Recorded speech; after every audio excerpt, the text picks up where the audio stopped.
Wow. The Dallas Stars had a really good day. Like, really good. Man, I always get jealous when a team signs a player to two players actually, to an unbelievable contract. Like, I mean, the first one when it comes to Lindell isn't like perfect, but it's pretty good. Like, Lindell can play defense, and he plays a lot of minutes for the Dallas Stars. So they have gone ahead and signed both Lindell and Harley to contracts. Now, Lindell was a little bit of a longer contract, and Harley's was only 2 years. And I'll tell you right straight up, $5.25 million is completely fine. Actually, it's better than fine. But I'm pretty sure the tax situation in Dallas or Texas is much better than in, Canada, for example. So I think that's a lot of the reason why these players get on such good deals. I think that hopefully the National Hockey League is going to fix that, because this is a growing issue where, players aren't stupid. They don't want to get taxed that much, and I fully understand that. But anyways, we shouldn't be talking about tax situation, but this deal is just really good.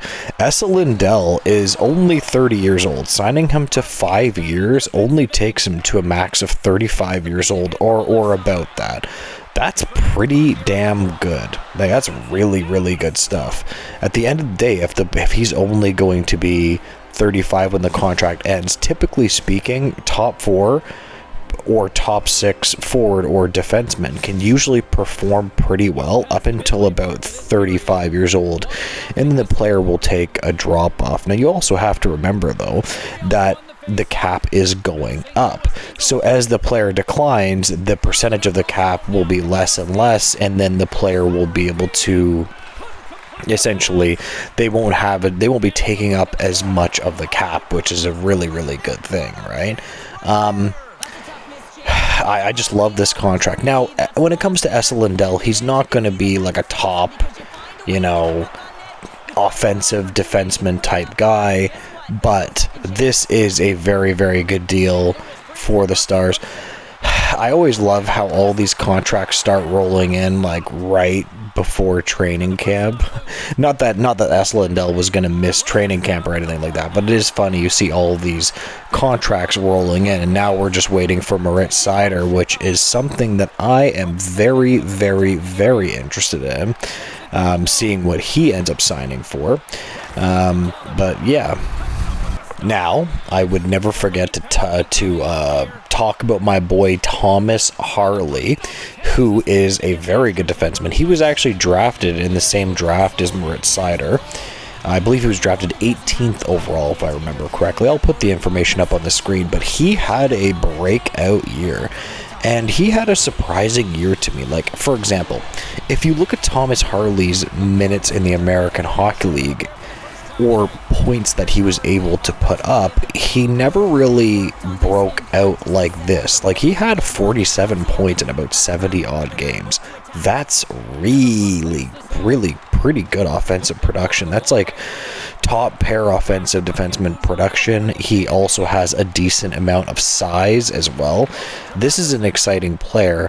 Now, they only signed him to 2 years, so obviously this is going to be more of a bridge deal. From Thomas Harley's point of view, he probably wants to see if I can have 2 more seasons like this, where I top 50 points, I stay above water defensively, I play 20, 21, perhaps even 22 minutes a game. This is a contract that's going to look unbelievable for the Stars for the next 2 seasons if he can perform at that level, and then he can really get paid after that. Like, this is a contract that's going to look excellent for the Stars if they can get that performance, and then the player will get paid after that. It's kind of like a win-win. This is the contract that I really like. I like the Lindell contract, obviously, but this is a contract that I think is an absolute steal. Like, I believe this guy is going to be growing into a top pair defenseman, right? When you're this young, it takes defensemen a while. Like, as we all know, forwards and wingers can develop a lot faster, but when you get to more difficult positions in the National Hockey League, it becomes more difficult to develop fast, especially when you're a defenseman. The old adage does say that you need, 300 games? So he's going to need more time, in my opinion, to really, really grow into himself, especially because he's pretty huge. So he's obviously going to need more time. But this is a player that I think Stars fans should be extremely excited for. And these are just two fantastic signings. And you look at that Dallas Stars team, you look at the blue line, you look at their goaltending, Ottinger, you look at their forward group. I really like Rupa Hintz. I mean, nobody talks about how good Rupa Hintz is. They are a damn good hockey team. They've also drafted really well with a couple of their young players in their forward group. I wouldn't be surprised if they go on an actual cup run this year. I wouldn't say that's ridiculous at all. Anyways, I just wanted to touch on those two signings. If you could like, comment, and subscribe, I would really appreciate it. Tell me why I'm wrong and tell me why I'm right as well. I appreciate that too. And have a great day, guys. Thank you.